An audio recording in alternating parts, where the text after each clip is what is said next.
नमस्कार साथियों, स्वागत है आप सब लोगों का फिर से एक नए ETF की लर्निंग वीडियो में। दोस्तों, मैं बहुत सी बार आपके लिए नए नए वीडियो बना चुका हूं और एक से बढ़कर एक वीडियो में आप लोगों के लिए लेकर आता हूं कि किस किस प्रकार से हम नए नई स्ट्रेटजी बनाएं और उन स्ट्रेटजीज पे काम करें। हमारा प्रॉफिट है वो कंटिन्यूसली बढ़ता जाए, हमारा लॉस है वो लिमिटेड रहे हमेशा। इसलिए मैं इन चीज़ों को आपको बारीकी से समझाने की कोशिश करता हूँ ताकि आपको फाइनेंस मार्केट का नॉलेज हो। मेरे को कोई चीज़ से मतलब नहीं है कि आप लोग कहाँ है कहाँ नहीं है। मैं इतना जानता हूँ कि जो जहाँ बैठा है वहाँ हर जगह के ऊपर आप इन्वेस्टमेंट कर सकते हो और एक एक चीज़ों को सीख सकते हो। इसलिए आप लोगों के लिए यही ज़रूरी है कि आप अच्छी चीज़ें सीखो और खुद के डिसीजन खुद लो। आपका एनालिसिस आपका हमेशा होना चाहिए अच्छा लेवल।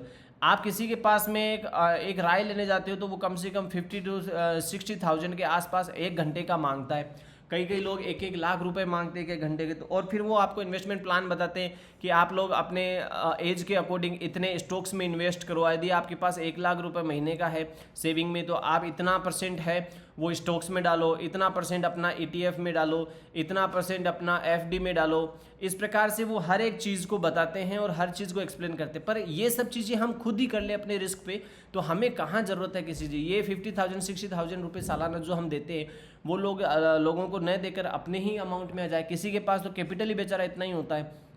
तो ये डिपेंड करता है हमारे ऊपर कि हम किस प्रकार से। आज हम बात करेंगे ETF की। ETF को क्या बोलते हैं? एक्सचेंज ट्रेड फंड बोलते हैं। ये क्या होते हैं? एक एक्सचेंज की तरह ट्रेड करते हैं, इसलिए इनको एक्सचेंज ट्रेड फंड बोलते हैं। जैसे आपको निफ्टी का बनाना है ETF तो निफ्टी 50 का ETF अवेलेबल है, बैंक निफ्टी का अवेलेबल है। आपको फिन निफ्टी का बनाना है तो फिन निफ्टी का अवेलेबल है। IT सेक्टर का बनाना है तो IT सेक्टर का अवेलेबल है। इस प्रकार के ETF अवेलेबल होते हैं। आपको किसी सेक्टर विशेष का बनाना है, जैसे सेक्टर में IT का चाहिए तो IT का ETF बन जाएगा, फार्मा का चाहिए तो फार्मा का ETF बन जाएगा, मेटल का चाहिए तो मेटल का ETF बन जाएगा, उसमें सारी मेटल की कंपनी आ जाएगी। इस प्रकार से एक एक चीज़ें अवेलेबल हो जाती है। कमोडिटी का आपको चाहिए तो कमोडिटी का बन जाएगा। अभी चाहिए क्या, मैं इन चीज़ों को एक्सप्लेन कर ही देता हूँ। देखो यहाँ पर इधर अवेलेबल ही होता है। ये धन का प्लेटफॉर्म है। धन का प्लेटफॉर्म मैं इसलिए यूज़ करता हूँ क्योंकि यहाँ से A to Z information available होती है। जो एक मार्केट के लर्नर के लिए चाहिए वो सारी की सारी मार्केट की इन्फॉर्मेशन यहाँ पर अवेलेबल होती है। अभी तक इंडिया में ऐसा कोई प्लेटफॉर्म नहीं है जिसके पास सारी इन्फॉर्मेशन एक ही प्लेटफॉर्म हो। सबसे बेस्ट यदि आपको ऑप्शन ट्रेडिंग करनी है तो काइट माना जाता था, पर अब काइट इनसे बहुत पीछे हो गया है। हालांकि उनका प्लेटफॉर्म अभी भी बहुत स्मूथली काम करता है। मैं पर्सनली भी यूज़ करता हूं धन को, काइट को, इनको सबको, और भी हमारा एक्सचेंज है तो। लेकिन ये अभी भी आम आदमी इनको यूज़ करते हैं। तो आप लोग धन का प्लेटफॉर्म यूज़ करो, कोई प्रॉब्लम नहीं। आपको लिंक चाहिए मेरे डिस्क्रिप्शन में है, आप वहाँ से खोल सकते हो, खुद भी ओपन कर सकते हो, कहीं कोई प्रॉब्लम नहीं है। आप काइट है आपके पास तो दूसरे की ज़रूरत नहीं है, एक इनफ है, कोई प्रॉब्लम नहीं। दूसरे ग्रो से तो कहीं गुना बेटर है, लेकिन ग्रो में भी फैसिलिटी अच्छी होती है। ये सब चीज़ें ETF वगैरह अवेलेबल होते हैं। अप स्टॉक में अवेलेबिलिटी अच्छी है, एंजल वन में अच्छी नहीं है। एंजल वन बेकार है, एंजल वन को मत करना है बिल्कुल भी। वो सस्ते के चक्कर में सब मारे जाएंगे, वहाँ पर मत करो। यहाँ आपके पास में काइट अच्छा है, धन अच्छा है, अप स्टॉक अच्छा है, ग्रो भी अच्छा है, कोई प्रॉब्लम नहीं है, उसमें भी सारी चीज़ें अवेलेबल है। तो यहाँ पर देखो, आपकी मर्जी जो आपको करना है वो करो। आप ETF सेक्शन पे जाएंगे तो हमारे पास में बहुत सारे ETFs अवेलेबल होते हैं। यहाँ देखो ये वाला ऑप्शन है, ये ETF का है। तो यहाँ पर ये जितने भी नाम है ये सब ETF के नाम है। यहाँ किसके ऊपर बेस्ड है? निफ्टी लिक्विडिटी रेट के ऊपर। निफ्टी लिक्विडिटी रेट 8 से 13 साल ईयर्स पे, जी जनरेशन पे, निफ्टी 50 पर, BSE। लेकिन हमें यहाँ पर देखना है कि हमारा रिटर्न कितना आ रहा है सालाना और उनमें चेंजेस कितना आता है। बस इतना ही देखो, आप ज़्यादा इसमें देखो मत। लेकिन अब क्या है, हमें 2-4 चीज़ें ही एक्सप्लेन करनी है। बहुत सारी चीज़ों में आपको डाउटफुल होना ज़रूरत नहीं है। यहाँ पर क्या है, एक ही चीज़ देखो कि आपका निफ्टी 50 का ETF है तो कितना, ICICI प्रू निफ्टी का 50 का ETF है। इसका रिटर्न देखो सबसे ज़्यादा किसका है, सिल्वर वाले है। और ये सारे के सारे मिक्सअप है, मार्जिन बेनिफिट मिक्सअप है। तो हम मिक्सअप को नहीं देखेंगे, पहले हम सेपरेट देखते हैं। तो उनके लिए बेस्ट है कि हमारे पास में ब्रॉड इंडेक्स पर चलें हम। और ब्रॉड इंडेक्स पर हम क्या करेंगे, यहाँ पर क्लिक करते हैं इसके अकॉर्डिंग। अब देखो यहाँ पर हमारे पास में सब लोग आ गए। सब कैसे आ गए? यहाँ पर ये है सेंसेक्स निफ्टी 50 का इंडेक्स। इसका सेंसेक्स कितना जाएगा, कहाँ जाएगा, कितना जाएगा, ये 1 ईयर में इसने 3.33% का रिटर्न दिया है। बहुत हो सकता है नया ही बना हो सकता है बहुत पुराना हो, अभी रिटर्न नहीं दिया हो इस साल के अंदर, क्योंकि सेंसेक्स ने खुद नहीं रिटर्न नहीं दिया, बेचारे अभी बॉटम की तरफ बैठे हैं, नीचे की तरफ। HDFC सेंसेक्स ETF है। तो हमारे लिए जानना है कि सेंसेक्स का है वो आज नहीं, देश आज़ाद हुआ था उस टाइम सेंसेक्स था। क्यों था? क्योंकि BSE था, BSE लिमिटेड है, तो उसका सेंसेक्स है जो उसका इंडेक्स है और वो ट्रेड करता है, और आने वाले फ्यूचर टाइम में भी रहेगा। जो चीज़ 60-70 हज़ार की है वो लाख 1.5 लाख की बन जाएगी अभी। तो एक बार हम देखते हैं कि क्या सच में ये वहाँ उस लेवल पे काम कर रहा है क्या। तो हम इसको एक बार क्लिक करते हैं, मैं इसके चार्ट पे लेके चलता हूँ, सेंसेक्स के चार्ट पे। और ये जो चार्ट है मैं इसको वीकली शिफ्ट कर देता हूँ। ये अभी 2019-20 में बना है, कोरोना काल में ही बना है। इसने जो लो लगाया है वो 19 रुपये, और ये अभी 92 रुपये पर। तो हमारा इसमें क्या रिटर्न आ गया 5 सालों के अंदर? ये लगभग रिटर्न है हमारा 420%। तो अच्छा ही है, 420% तो रिटर्न बहुत अच्छा है। 5-4 साल के अंदर आपको 21, 22, 23, 24, 25, 26, ठीक है, 26 तक आते आते 420% का रिटर्न मिल रहा है, कोई बुरा नहीं है। 19-20 रुपये वाली चीज़ 100 रुपये के आसपास पहुंच गई, कोई बुरी नहीं। आने वाले 5% में भी यदि 420 पहुंचता है तो भी अच्छा ही है, कहाँ प्रॉब्लम है। बहुत अच्छे लेवल पर काम करें, क्योंकि सेंसेक्स तो ऊपर जाने वाला है, इस चीज़ को तो हमेशा ध्यान रखना आप। तो ऐसे ही हम लोग बाकी एक एक चीज़ को देखते हैं कि हमारे ऊपर ये सब चीज़ें सेंसेक्स के ऊपर है। इसमें हम हाई रिटर्न को देखें तो हमारे को बस केवल एक डबल क्लिक करना है। ऐसे डबल क्लिक करो तो सबसे गिरे हुए और सबसे उठे हुए आ जाएंगे। अब जो उठे हुए आएंगे उनमें ज़रूरी नहीं कि वो BSE वाले आए, इसलिए हमें तो एक को चेक करना पड़ेगा। सेंसेक्स के अंदर हम यदि इसको देखते हैं तो हमारे पास और भी अवेलेबिलिटी होती है कि HDFC BSE सेंसेक्स है, ये HDFC बैंक के द्वारा बनाया गया है। HDFC BSE सेंसेक्स ETF है। आदित्य बिरला ने भी बना रखा है सेंसेक्स का, ICICI प्रू ने भी बना रखा है, DSP सेंसेक्स ETF है। ऐसे ही LIC वगैरह, मिरैया वगैरह, इन्हें सब लोगों ने बना रखे हैं। तो अब सेंसेक्स का तो बात ही आ गई।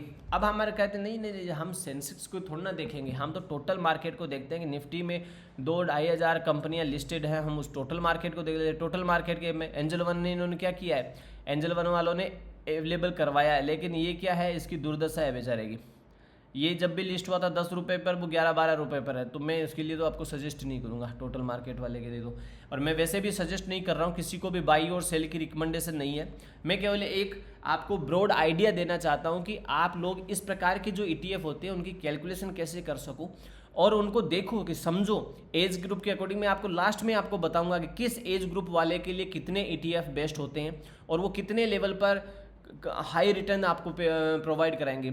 अभी निफ्टी मिड कैप है 150 वाला, ये ठीक है। निफ्टी 100 ठीक है, निफ्टी नेक्स्ट 50 ठीक है, BSE 500 ठीक है, निफ्टी 500 ठीक है, निफ्टी मिड कैप ठीक है। अब ये सब क्या करते हैं, ये सारे के सारे एक से बढ़कर एक आ जाएंगे आपको, क्योंकि आपने थीम ब्रॉड इंडेक्स की ली है। अब आप टोटल मार्केट की, निफ्टी की, अभी मैं आपको कहूँ स्मॉल कैप वाले में आप देख लो कि बोलोगे क्या 0% रिटर्न है जी, पूरे साल भर में रिटर्न नहीं है। आप स्मॉल कैप को उठा के देखो, 0% रिटर्न है, क्योंकि एक साल पहले भी वो यहीं पर था।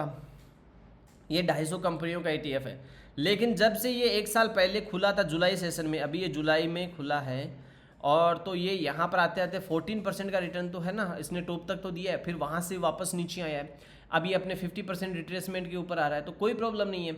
ये जो चीज़ अभी जून के अंदर स्टार्ट हुई है, पिछले 1 महीने में स्टार्ट हुई है, वो टॉप पे जाता है फिर नीचे आता है, तो कहीं तो कोई रिटर्न बनता ही है। ऐसा तो नहीं है कि नहीं है। इसमें बहुत सारे इंडेक्स जुड़ते जा रहे हैं आजकल, निफ्टी 50, निफ्टी 100, निफ्टी 100 को हम देखें यदि 100 वाले में क्या कमाई नहीं हो रही, क्या 100% होगी, कैसे नहीं हो सकती कमाई। 1 मंथ वाला चार्ट लगा देते हैं, ऊपर करते हैं। यहाँ पर 2023 में स्प्लिट हो गया, यहाँ पर ये भी स्प्लिट होता है। देखो यहाँ पर एक चीज़ को नज़र दौड़ाओ, जो 2023 में 17 रुपये पर थी, आज उसकी रेट 28 रुपीज़ है, तो 66% एक साल के अंदर यहाँ से ऊपर गया, लेकिन वापस नीचे आया और एक साल कंसोलिडेशन करने में निकाल दिया, इसलिए यहाँ पर माइनस में रिटर्न दिखा रहा है। लेकिन जिस जगह लिस्ट हुआ था जनवरी के अंदर, उस लेवल से तो बहुत अच्छे लेवल पे टॉप पे गया है। तो टॉप पे गया तो इसका मतलब मार्केट उठते ही वापस अपने आप पर मिड कैप वगैरह पे सब पे काम कर जाएगा।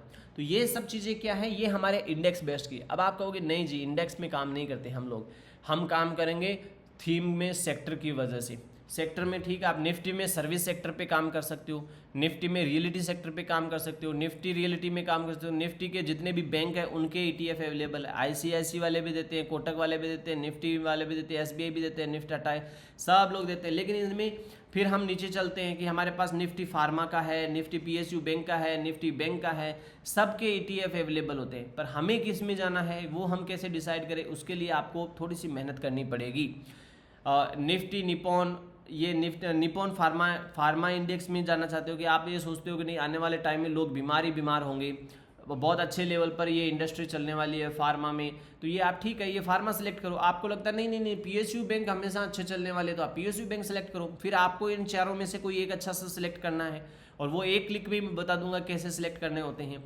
मान लीजिए आपको यहाँ पर सिलेक्ट करने हैं निफ्टी PSU बैंक, तो आप क्या करोगे, यहाँ पर डबल क्लिक कर दो ऐसे, तो ये जो जितने हाई रेट वाले होते हैं ना, हाई रेट वाले हैं वो आपको यहाँ पर सबसे ऊपर आ जाएंगे, अपने आप ही हाई रेट वाले ऊपर आ जाते हैं। अब आपको सिलेक्ट करना है कि डिफेंस में PSU बैंक में ये 17% का रिटर्न्स है वो निपॉन वाले का है, 17% निपॉन वाला है। तो हम एक बार देख लेते हैं क्रॉस चेक करने के लिए कि यहाँ 1 मंथ का चार्ट है। ये 2020 में जो चीज़ 10 रुपये पे थी वो 93 के ऊपर हो गई। इसका मतलब 10 रुपये वाली चीज़ 93 पे हुई है, तो इसने लगभग 948 पॉइंटों का आपको रिटर्न दिया, 948% रिटर्न दिया है कोरोना के बाद में, 2020 से लेकर अब तक का। तो कोरोना का जो फॉल हुआ था उसको हम मई में कैलकुलेट कर रहे हैं, यानी कि 2020 के मई से चलता है, 2021, 22, 23, 24, 25, 26 चल रहा है, 5 साल सीधे निकल गए, 26वां साल 6वां साल चल रहा है। तो ये बहुत अच्छे रिटर्न है ना। आपकी स्टॉक की तो कोई टेंशन ही नहीं, स्टॉक में कंपनी के रिजल्ट पे डिपेंड करता है हर चीज़। यहाँ तो कोई कंपनी का रिजल्ट नहीं है, कुछ और नहीं है, वो सब चीज़ें चल रही है। तो अब इस प्रकार से आप निफ्टी FMCG में जा सकते हो। नहीं जी हम तो FMCG में जाएंगे, हम मेटल सेक्टर में जाएंगे, हम तो हेल्थ केयर सेक्टर में जाएंगे, PSU में जाना चाहते हैं। यहाँ पर अवेलेबिलिटी एक चीज़ की है, बस ज़रूरत है हमारी स्टडी की, एवरीडे की स्टडी, कि हम IT में जाएं, केमिकल में जाएं, बैंक में जाएं, PSU में जाएं, निफ्टी बैंक में जाएं, IT सब चीज़ों की अवेलेबिलिटी है। बस उसमें आप टॉप लेवल वाले को निकालो कि कौन कौन से टॉप लेवल पे है। थोड़ी देर बाद में कहेंगे नहीं सर कुछ गड़बड़ हो रही है। क्या गड़बड़ हो रहा है, बोले मैं थीम के अकॉर्डिंग जाऊँगा, मेरे को जो बेस्ट है मेरे को बस वही चाहिए। ये सरिया क्या होता है मेरे को सर्च करना पड़ेगा, मुझे नहीं पता, I don't know about it. मेरे को निफ्टी PSC के बारे में जानना है, मुझे MNC के बारे में जानना है, टूरिज्म सेक्टर के बारे में जानना है, मैन्युफैक्चर के बारे में जानना है, मेरे को इंटरनेट सर्विसेज देने वाले उनके बारे में ETF में जानना है कि मेरे को क्या। तो ये आपको एक खोल के देखना पड़ेगा। अब आप कैसे करोगे कि ETF टॉप बैंक में कैसे जाना, मान लीजिए मेरे को इसमें जाना है, तो मैं यहाँ ETF होल्डिंग है, क्या करना है इसमें ETF होल्डिंग, इसमें बस क्लिक कर दो सीधा सा। तो आपके पास में जो भी ETF की कंपनीज है वो सारे की सारी, इसने दिखाया नहीं, ऐसा तो नहीं होता, नहीं दिखाया, 100% सब दिखाएंगे।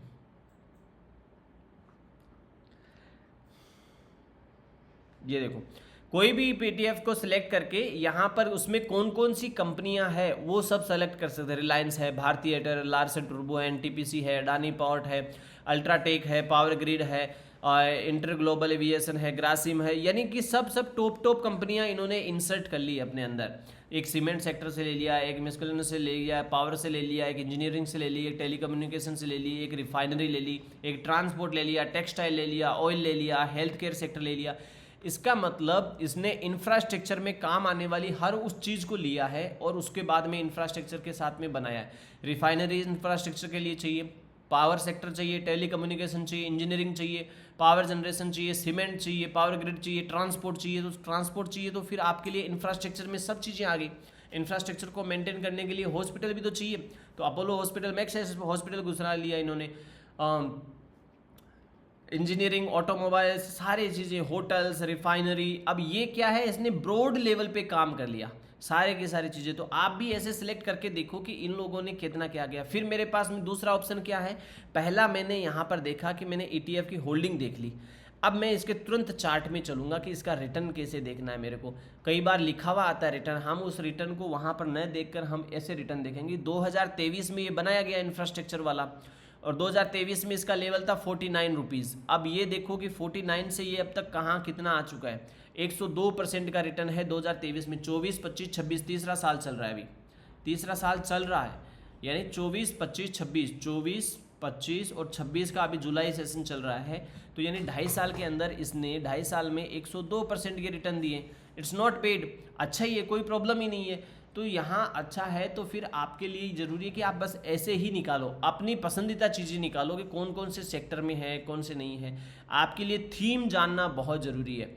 अब आपके पास थीम नहीं है कि तो फिर आपके लिए मुश्किल हो जाता है। देखो थीम बहुत ज़रूरी है, या तो आप सेक्टर को ढूंढो कि मेरे को क्या करना है, मेरे को हेल्थ सेक्टर में जाना है। जैसे मेरे को फार्मा बहुत पसंद है, हमेशा मेरे को फार्मा ही पसंद रहता है, हेल्थ सेक्टर पसंद रहता है। तो जो चीज़ें 2023 में 12 रुपये पे मिल रही थी वो भी 26 हो गई, यानी ऑलमोस्ट डबल हो गया रिटर्न।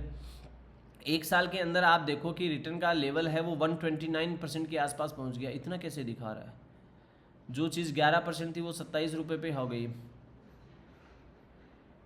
यार दोनों 2200 तो परसेंट वैसे ही हो गए, ठीक है सही बोल रही। हाँ 129 130% रिटर्न के आसपास आ गया। तो अब और क्या चाहिए, ये छोटे छोटे है ना। अब जिनके पास में कैपिटल कम है, जिसके पास मान लीजिए कैपिटल ही आपके पास में 5000 है, 5K हैं, 10K है। अब आप स्टॉक में जाना चाहोगे तो वहाँ स्टॉक में क्या आएगा, आप किसी भी स्टॉक की कंपनी में जाओ, आपने डॉक्टर रेड्डी का स्टॉक लेना है, 1200 रुपये का स्टॉक आता है। 1200 रुपये में आपके पास में 5 स्टॉक आएंगे, 6 स्टॉक आएंगे, या 8 स्टॉक मैक्सिमम आ जाएंगे। 1000 रुपये के आसपास आएंगे तो 10, तो लगभग 8 स्टॉक आते हैं। 8 स्टॉक आएंगे तो उससे तो बेटर है ना, वहाँ की रिस्क को क्वार्टर ऑन क्वार्टर रिजल्ट को देखो, ईयर ऑन ईयर रिजल्ट को देखो, फिर FDI की मंजूरी आ जाती है वो देखो, फिर US फेड की वहाँ पर कोई प्रॉब्लम आ जाती है, फिर ट्रम्प बाबा की कोई प्रॉब्लम आ जाती है, जियो पॉलिटिकल प्रॉब्लम आ जाती है। तो स्टॉक्स के ऊपर 50 प्रेशर होते हैं। यहाँ क्या प्रेशर है, जीरो प्रेशर है, किसी चीज़ का भी प्रेशर नहीं है। हेल्थ सेक्टर में किसी फार्मा कंपनियों के लिए ये सब फार्मा में मिला के बने। अब ये अकेला नहीं है यहाँ पर कि ये रिटर्न देने वाला है, इसके साथ में इसके पेयर्स देखो आप ETF में होल्डिंग में, Sun Pharma, Divi's laboratory, doctor Reddy laboratory, Cipla, Laurus lab, Lupin, Torrent Pharma, Aurobindo Pharma, Glenmark, Alkem, Biocon, Mankind, सारे के सारे इन्होंने टॉप लेवल्स को घुसा दिया। अब इसमें से यदि एक कंपनी डिफॉल्ट हो जाती है, जीरो हो जाती है, मान लेते हैं, पॉसिबिलिटी तो नहीं है अभी तक तो क्योंकि काफ़ी बड़ी बड़ी कंपनियां हैं, लेकिन मान लेते हैं 2-3 कंपनियां इसमें से चली गई तो कोई बात नहीं, ये ETF क्या करेगा, उनको बाहर फेंक देगा लात मारकर, जैसे म्यूचुअल फंड वाले फेंकते हैं वैसे, और बाकी सब चीज़ों की परफॉर्मेंस के आधार पर आ जाएगा। तो बुरा कहाँ है फिर, आपकी तो रिस्क जीरो हो गई ना, कि मेरे को ये तो रिस्क है ही नहीं कि मेरा जीरो हो जाएगा ना, जीरो तो नहीं हो सकता, ऊपर नीचे हो सकता है थोड़ी देर के रिटर्न के बाद में, फिर अचानक से भाग जाएगा। जब मार्केट सेक्टर भागेगा तो ये भी भाग जाएगा अपने आप। तो इसका मतलब आपको ये ETF सेलेक्ट करना पड़ेगा कि आप IT में जा रहे हैं, फार्मा में जा रहे हैं, निफ्टी में जा रहे हैं, वो आपको सिलेक्ट करना पड़ेगा कि जिस चीज़ का भी है। मेरी तरफ से कोई बाई सेल रिकमेंडेशन नहीं है दोस्तों, इस चीज़ को ध्यान रखना। तो आप इस प्रकार से सिलेक्ट करिए। अब आप कहोगे नहीं हम तो सर्विस सेक्टर में नहीं, अभी आप नीचे चलोगे यहाँ पर तो मेटल सेक्टर आ गया, मेटल के बाद में इंडिया डिफेंस आ गया। बहुत सारे लोग उछलते रहते हैं कि हमें डिफेंस सेक्टर का चाहिए, वो चाहिए। अरे तो आप मोतीलाल ओसवाल का निफ्टी इंडिया डिफेंस में चले जाओ, ग्रो का चले जाओ। अभी जैसे मैं ग्रो वाले का दिखाता हूँ आपको चार्ट, ये ग्रो का चार्ट है, 2025 में बनाया इन्होंने, ठीक 1 साल पहले बनाया डिफेंस सेक्टर का। अब वो डिफेंस सेक्टर ने इन्होंने अब तक का 89% रिटर्न दिया है। आपके स्टॉक्स ने 89% रिटर्न नहीं दिया होगा 1 ईयर में। अब मैं नहीं बोल रहा हूँ, देखो आपके सामने 2025 का चार्ट खुला पड़ा है यहाँ पर, ये चार्ट है ना 2025 का, ये देखो आप 2025 में हम बॉटम से ले रहे हैं क्योंकि किसी ने यहाँ पर इन्वेस्टमेंट किया तो वो यहाँ कैलकुलेट कर लिया, किसी ने यहाँ लिया, लेकिन मैं तो आपको एग्जाम्पल के रूप में दिखा रहा हूँ कि आपने मान लीजिए 50 रुपये पे लिया, आपके पास टोटल कैपिटल ही 5000 रुपये, तो आप यहाँ पर आपने इन्वेस्ट कर दिया, तो अब देखो वो कितना 89% का रिटर्न है, उसके अंदर भी ऑलमोस्ट आपको 100% रिटर्न थोड़ी दिनों में मिल जाएगा। आप यदि पेशेंस रखोगे 1-2 साल में, तो जिस हिसाब से ग्रोथ चल रही है उस हिसाब से बढ़ भी सकता है और घट भी सकता है, यहाँ नीचे भी आ सकता है। लेकिन ये ETF जीरो तो नहीं हो सकता ना, क्योंकि इसमें कंपनियां भी तो है ना। वो ETF की होल्डिंग्स देखो आप, हिंदुस्तान एरोनॉटिक्स है, भारत इलेक्ट्रॉनिक्स है, भारत फोर्ज है, सोलर इंडस्ट्रीज है, इस प्रकार की बहुत सारी कंपनियों से मिलकर ETF बना है, जैसे म्यूचुअल फंड बनता है, लेकिन ये ETF एक्सचेंज की तरह ट्रेड होता है, इसलिए ये ETF है। इंजीनियरिंग सेक्टर है, कंपोनेंट है, केमिकल है, इन्होंने क्या किया, इस ETF में 2-3 चीज़ें घुसाते हैं, एक चीज़ ETF मिला के नहीं बनाते वो लोग। तो यही फ़ायदा होता है कि कोई एक चीज़ ऊपर नीचे हो जाती है तो वो हमारे लिए नुकसानदायक नहीं होती है। अब यहाँ पर आपके पास में और भी अपॉर्चुनिटी होती है कि आप इसमें और देख लो, कोई PSU बैंक देख लो, मेटल देख लो, PSU के अलावा इंडिया डिफेंस, मैंने आपको नीचे वाला दिखाया था, मैं ऊपर वाला भी दिखा देता हूँ आपको। मोतीलाल ओसवाल वाले की क्या पोजीशन है, ये भी 2025 में ही बना है मोतीलाल ओसवाल भी, लेकिन मोतीलाल ओसवाल ने यहाँ पर 55 से इसने दिया है 92%, वो 82% दे रहा है, तो आपके लिए ये ज़्यादा बेटर है। इनकी कंपनियाँ क्या है, लगभग आपको कंपनियाँ सेम मिलेगी, 1-2 कुछ अलग हो सकती है, और अलग होती है तभी तो इसने ज़्यादा रिटर्न दिया है। तो ये है, आपको देखना पड़ेगा कि मैं किस सेक्टर से लव करता हूँ। अब जैसा मेरा पर्सनल कोई व्यू पूछे तो मुझे पहला सेक्टर पसंद होता है फाइनेंस, मेरा फाइनेंस फेवरेट, उसके बाद में मेरे को फार्मा, फिर मेरे को हॉस्पिटलिटी, फिर मेरे को कैपिटल मार्केट, फिर मेरे को बैंक। अब इसके बाद में मैं सोचता हूँ क्या है, डिफेंस मेरे को पसंद है नहीं, पहले दिन से ही पसंद नहीं है डिफेंस वाले। हो सकता है आने वाले टाइम में लड़ाई वड़ाई होती रहे, फालतू में चलता रहे, पर मेरे को तो यही पसंद है, ये सेक्टर पसंद है, मैं इनको से निकालता हूँ। अब दूसरा है, एक राम नाम का बंदा है, उसको पसंद है मेटल, उसको पसंद है कमोडिटी, और कोई और चीज़ पसंद, उसको पसंद है डिफेंस। एक तीसरा बंदा है, सोनिका नाम की लड़की, उसको पसंद है निफ्टी IT, उसको पसंद है फार्मा, उसको पसंद है एग्रीकल्चर, तो उसके लिए भी तो ETF होंगे। तो सबके लिए ETF अलग अलग है, तो सबकी पसंद अलग अलग है। तो हमें भी बस इतना ही करना है, जैसे इनकी पसंद है वैसे ही आपकी पसंद है। तो निफ्टी IT के देखो आप कितने सारे स्टॉक्स हैं, कितने सारे ETF है, ETF में आप इनमें भी जा सकते हो। हेल्थ केयर सेक्टर के ETF देखो आप, जिसका सबसे ज़्यादा मार्जिन है 10.70 के आसपास, वो ICICI वाला है। अभी मैं आपको इसके लिए कहूँगा कि आप इसको एक बार नज़र में से निकालो, तो आप देखोगे 2023 में जो 22 में ये लिस्ट होता है, 2021 के लास्ट में नवंबर दिसंबर में ये लिस्ट हो रहा है, नवंबर में जुलाई के आसपास, मई जून में लिस्ट होता है 21 में, वहाँ से ये बॉटम बनाता है अपना, बॉटम से वापस ऊपर आता है।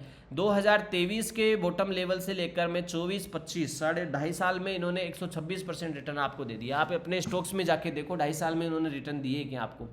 तो यहाँ पर स्टॉक्स के Sun Pharma, Apollo Hospital, Max Health Care, Divi's lab, इन्होंने हेल्थ फार्मा को एक लेवल पे बांध दिया। यही ETF की सुंदरता है, बस इतना ही।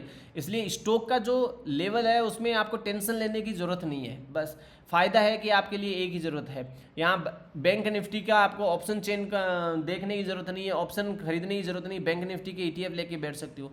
बैंक निफ्टी 500 हेल्थ केयर इसमें अवेलेबल है, प्राइवेट बैंक अवेलेबल है। इसमें मेरे को एक कैपिटल मार्केट वाला भी दिखाना था जो कि सबसे ज़्यादा ज़रूरत है, capital market and insurance, BSE capital market आ गया, देखते हैं इसमें क्या क्या है।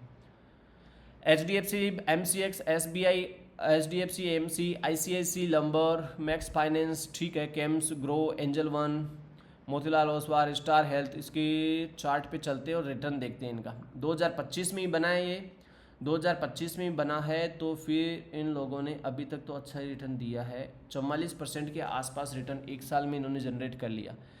25 से मार्च एक साल में 44% रिटर्न अच्छा है, कोई बुरा नहीं है, बहुत बढ़िया लेवल है। और 25 रुपये, 30 रुपये, 40 रुपये का है तो इजीली खरीदा जा सकता है। जैसे मान लो किसी के पास में 1 लाख रुपए है और आने वाले टाइम के लिए वो शांति से बैठना चाहता है, तो इस प्रकार के अच्छे ETFs को सिलेक्ट करो। बहुत सारे ETF होंगे जो कैपिटल मार्केट से रिलेटेड है, जो कि जब तक मार्केट रहेगा तब तक वो चलेंगे। तो आप लोग कैपिटल मार्केट को भी यूज़ कर सकते हो, बैंक निफ्टी को यूज़ कर सकते हो। आपके पास लिमिटेड पैसा है तो आप ETF में जा सकते हो, और रिस्क फ्री होते हैं। क्यों होते हैं? क्योंकि कंपनी के लॉस होने का चांस नहीं होता। यहाँ इंडिविजुअल स्टॉक्स में हमारे पास रिस्क होती है। अभी मैं एक कैपिटल की ओर दिखाता हूँ आपको, थोड़ा सा वीडियो लंबा हो जाएगा, लेकिन बेहतरीन चीज़ें हैं आप लोगों के लिए। BSE हेल्थ केयर है, इंडिया डिफेंस है। डिफेंस पे मैं बात कर चुका हूँ। डिफेंस सेक्टर में इंडिया की ग्रोथ बहुत अच्छी है। एंड न्यू एज ऑटो के लिए EV का आ गया, ये तो ग्रो ने अभी लॉन्च किया ही था। आप चाहते हो कि हम रेलवे के सेक्टर में काम करें, देखो कितना अच्छा है, ये भी मेरे को अच्छा पसंद है। रेलवे सेक्टर जिंदगी भर चलने वाला है, जिंदगी जब तक इंडिया की पॉपुलेशन रहेगी रेलवे सेक्टर चलेगा। तो रेलवे सेक्टर चलेगा तो इसका एक बार कैलकुलेशन कर लेते हैं कि सच में ये काम कर रहा है कि नहीं। अब इसने 5 ईयर में चार्ट पे देखते हैं कि इसने कितना रिटर्न दिया है। अब ये तो माइनस में ही शो करेगा अभी तो, क्योंकि इसके स्टॉक्स चले ही नहीं। इसमें स्टॉक्स कौन से हैं? IRFC है, कंटेंट कॉर्पोरेशन है, IRCT है, विकास निगम, NTPC है, भारत इलेक्ट्रॉनिक्स, इन्होंने दूसरे ही घुसा ली बीच में। आरकॉन, Indian Oil natural gas corporation है, रेट्स है, रिटेल कॉर्पोरेशन है, भारत पेट्रोलियम है। इस प्रकार के इन्होंने रिफाइनरी वगैरह को भी, जो ऑयल से संबंधित है, उनको भी साथ में लिया है। नहीं भाई, दूर रहना है। ओके, इंडियन डिफेंस आ गया, कैपिटल मार्केट कहीं आ रहा है तो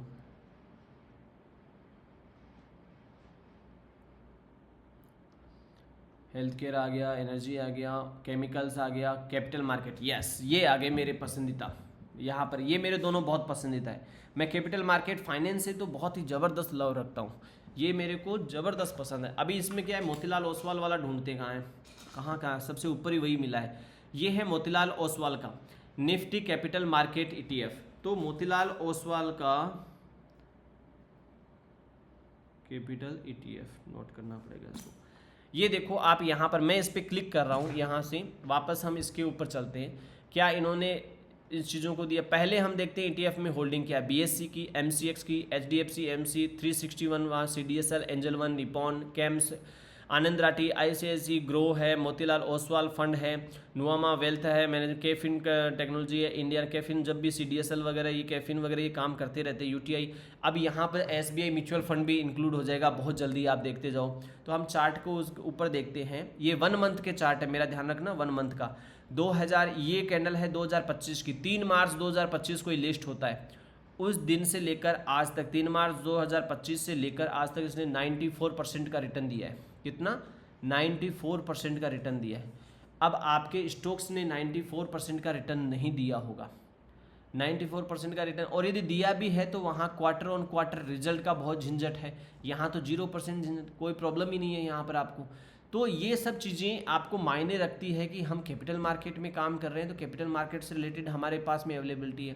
किसी के पास पैसा कम है, 5,000 रुपये है, लेकिन वो चाहता है कि मैं 5,000 रुपये, अब आप सोचो कि जिसने यहाँ पर 5,000 रुपये यहाँ पर लगाए हैं, तो आपके पास कितनी कैलकुलेशन आएगी? 16×32=48, लगभग इसमें 500 में हम 3 का भाग देते हैं तो सीधा सीधा अपने पास में आ जाएगा ये 16 और 6 बच जाते हैं, 166। परफेक्ट, 166 क्वांटिटी यहाँ पर आएगी हमारे पास में एक जगह पर 30 रुपये के हिसाब से।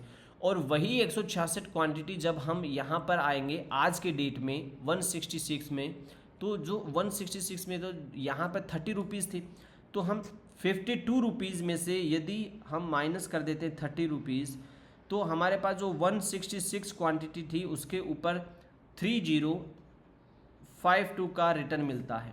अब 5,000 रुपीज़ पर आपको यदि इतना रिटर्न मिल रहा है तो बहुत अच्छा रिटर्न है। आपके ऑलमोस्ट जो पैसा है वो डबल होने के पास में, ज़्यादा दूर नहीं है, डबल होने से ज़्यादा दूर नहीं है। थोड़े दिन के बाद में वो हो सकता है डबल भी हो जाए। तो इस प्रकार की कैलकुलेशन करनी पड़ेगी आपको, बहुत ज़्यादा आपको देखना नहीं है, अपना सेक्टर सेलेक्ट करना है बस। सेक्टर सेलेक्ट हो गया तो फिर आपका साथ काम हो जाएगा। तो कैपिटल मार्केट में केवल वही नहीं है, आपके लिए और भी बेस्ट है सारी की सारी चीज़ें। हेल्थ केयर आ गया, कहाँ गया कैपिटल वाला, ये रहा। ग्रो ने भी अभी लॉन्च किए हैं अपने, ये 11 रुपये पे चल रहा है, वो 52 रुपये पे चल रहा है। छोटे छोटे बड़े बड़े ऐसे ही आप थीम वाले में निकाल सकते हो। ज़्यादा थीम यहाँ पर एक साथ अवेलेबल होती है। पीएससी है, आपके एमएनसी है, आपके टूरिज्म सेक्टर है, इंटरनेट जो वहाँ नहीं मिलेगा वो यहाँ पर मिलेगा, कंजप्शन सेक्टर है, सारी चीज़ें एक साथ मिल जाएगी। अब आप स्ट्रेटजी बनाओगे कि हम लोग इसमें थोड़ा सा ध्यान देंगे, 200 निफ्टी 200 में 30% वाली वैल्यू से निकाल लेंगे। अब इन पे तो देखो मैं जाता नहीं हूँ बहुत ज़्यादा, ये मेरा पर्सनल व्यू है, आप लोग अपना जाओ तो ठीक है। मेरे को ये पसंद आता है, देखो किसी को सिल्वर पसंद है, क्या पसंद है, किसी को सिल्वर में ईटीएफ पसंद है, किसी को करना है गोल्ड में इन्वेस्टमेंट। मेरे को गोल्ड में इन्वेस्टमेंट चाहिए, मैं बहुत अच्छे लेवल पे गोल्ड में इन्वेस्ट करना चाहता हूं, तो आप यहां पर डायरेक्ट ईटीएफ उठाओ, कोई प्रॉब्लम नहीं। कोई चाहता मैं सिल्वर में करूं, लेकिन यहां आते ही कन्फ्यूज हो गया, क्यों? क्योंकि यहां पर सिल्वर के देखो कितने सारे अवेलेबल है, अब गोल्ड के अवेलेबल, नेचुरल गैस के अवेलेबल है, यहाँ पर गोल्ड चल रहा है। तो हमें क्या करना है, यहाँ पर सिलेक्ट करना है बेस्ट वाले को। तो हम आते हैं 1 ईयर के रिटर्न में, यहाँ पर एक क्लिक करेंगे तो ये माइनस वाले से शुरू हो जाएगा, फिर हम डबल क्लिक करेंगे, ये वाला क्लिक करते ये जो जैसे एरो चेंज होता है, तो अब हमारे पास में जो हाईएस्ट रिटर्न वाला है वो ऊपर आ गया। सिल्वर में सबसे हाईएस्ट रिटर्न कौन देता है? Tata silver ETF. Tata silver ETF का ही सबसे बेस्ट ईटीएफ होगा जो हाईएस्ट रिटर्न देता है। उसके बाद में ICICI Pru silver ETF 2 number पे। तो हमारे पास में ये दो जब 91% पे है, तो हम 3-4 के बाद में भी यहाँ तक 91% तक है। ये तो 92 पहुँच गया ऑलरेडी। तो हम एक बार इसको खोल के देख लेते हैं, इसमें इतना ऐसा क्या किया कि ये 92 तक पहुंचा है। कहीं इसने केस तो नहीं रख रखा है कंपोनेंट में, तभी इतना पहुंच सकता है। ये देखो 2024 का स्टार्ट होता है, 2024 से लेकर अब तक, 2024 से लेकर अब तक इसने 403% का रिटर्न दे दिया, यानी 25 और 26 1.5 साल के अंदर इसने लगभग 403% का रिटर्न दिया है। अब यदि एक 15-16 रुपये तक आता है तो बाई कर लेंगे आराम से, लेकिन इतना तो नीचे आने वाला है नहीं, क्योंकि चांदी गिरेगी नहीं बहुत ज़्यादा, कंजप्शन ज़्यादा है तो उठ जाएगी वापस। ऐसे ही हमें यहाँ पर ETF निकालने हैं, हम गोल्ड वाले का निकाल लेते हैं। तो गोल्ड में कहाँ, यहाँ से LIC गोल्ड वाला चल रहा है, सबसे ज़्यादा 47% का है। अभी ये नीचे आ गया टूट के, तो 47, इसका मतलब ये तो काफ़ी पुराना है। ये भी देखो स्प्लिट हो रहे हैं, ऐसा नहीं कि स्प्लिट नहीं हो रहे। 1 के 100, 100 के 1, यानी जिसके पास में 1 है उसके 100 बन गए हैं। वाह,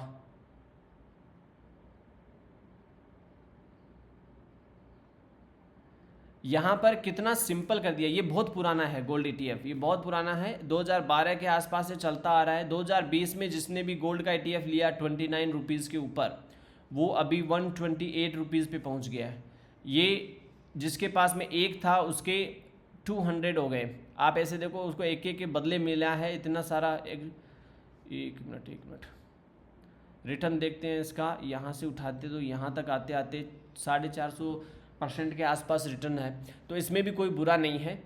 अब यहाँ पर आपके पास में अपॉर्चुनिटी बहुत सारी है। ग्लोबल ETF में आप जाना चाहो तो आपके पास में निप्पॉन हैंसिंग का आ जाता है, मोतीलाल ओसवाल का ये नास्डेक ETF है, मोतीलाल ओसवाल का नास्डेक 50 का ETF है, मिरैया असिस्ट का NYSE और फांग का ETF है, S&P 500 का ETF है, मिरैया का आपके पास में हैंसिंग का ETF है। ये सब के सब हैंसिंग टेक्नोलॉजी, S&P 500, नास्डेक क्वालिटी, नास्डेक हैंसिंग। अभी चाइना के मार्केट में डालने चाहते हो तो यहाँ पर डाल दो, जापान मार्केट में डालना चाहते हो तो यहाँ पर डाल दो, आपके पास में अवेलेबिलिटी है। और इनके रिटर्न तो और भी अच्छे हैं, मैं किसी को भी खोल के दिखा दूँ ना अभी आपको। जैसे ये S&P 500 का है, ठीक है, अब इसको मैं 1 मंथ के चार्ट पे दिखा देता हूँ। 2022 में लिस्ट हुआ है अभी। 2000 आप चाहते हो कि हम अपना पोर्टफोलियो डाइवर्सिफाई कर ले हम US मार्केट में, तो देखो 225% का रिटर्न है, 225%। लेकिन अपने वाले में कई सेक्टर में मैं अभी 450-400% का रिटर्न दिखा रहा था 2025 से, 1.5 साल में। तो ये अपने वाले से बेस्ट नहीं हुआ है, अपने वाले से तो पीछे ही है। लेकिन आपके पास डाइवर्सिफिकेशन का मौका है ना, कि आप चाहो तो ऐसे कर सकते हो। तो ये है ETF, सारे के सारे अवेलेबल है ऐसे। अब आप चाहो कि हम इनमें से निकालें, अच्छा तो निकालना तो पड़ेगा। देखो कितना निकालना है, नहीं निकालना, वो आपके ऊपर डिपेंड करता है आप कैसे लेते हो। तो जो लोग, देखो अभी मैं इसको एक एक्सप्लेन कर देता हूँ। जो लोग 55 प्लस है, जो लोग क्या है 55 प्लस है या 60 प्लस है, वो लोग इस प्रकार के ETF को उठाओ, उनके लिए बेस्ट है, बिल्कुल बेस्ट है। जिन लोगों के एज 15 से लेकर 30 के बीच में है, वो लोग ETF को उठाओ, उनके लिए तो और भी बेस्ट है। क्योंकि उनके पास में 30 साल, 40 साल, 50 साल, 60 साल, 30-40 साल का जो ये मौका है ना, इसके अंदर ये बहुत टाइम मल्टीपल हो जाएंगे। यहाँ क्या होता है, 15 से 30 साल वालों के पास मैं कहूँगा कि आपका पोर्टफोलियो है वो 50% स्टॉक्स में होना चाहिए। बहुत अच्छे से मैनेज करो उसको, स्टॉक्स को।